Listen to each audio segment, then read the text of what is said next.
راه گو برادری عزیز من، ندیدم روی ولی دو چشمیش ریزی من. تو میروی به دوری ها برای رزق کودکان، کتاب بیاره برشان به مهنت تو آبونا.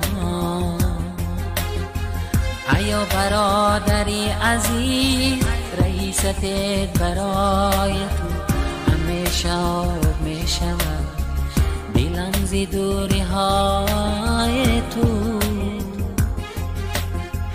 ایا برادری عزیز رئیست برای تو همیشه آب می شود دلم زی دوری های تو.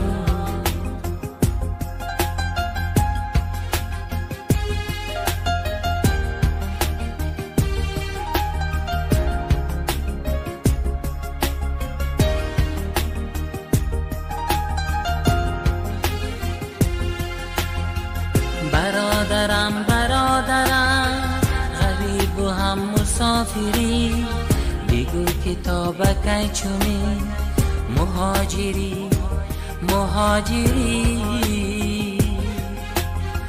تو در غریبی مدام دلم سیاه می شود، دو چشمه های دادرم همه برات می شود. ایا برادری عزیز رئیست برای تو همیشه.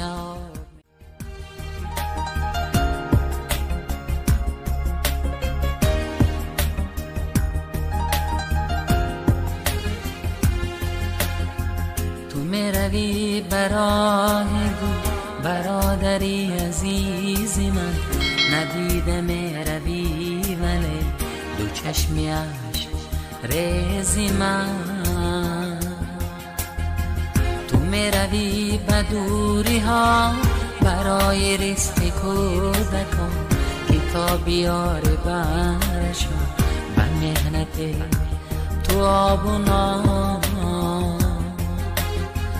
ایا برادری عزیز رئیست برای تو همیشه آب می شود دلم زی دوری های تو.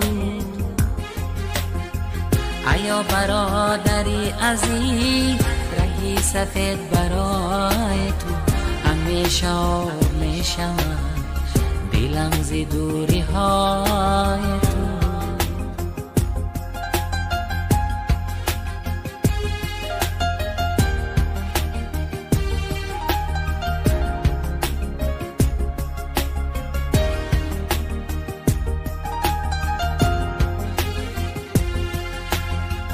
برادرم غریب و هم مسافری، بگو کتابک چونی مهاجری. تو در غریبی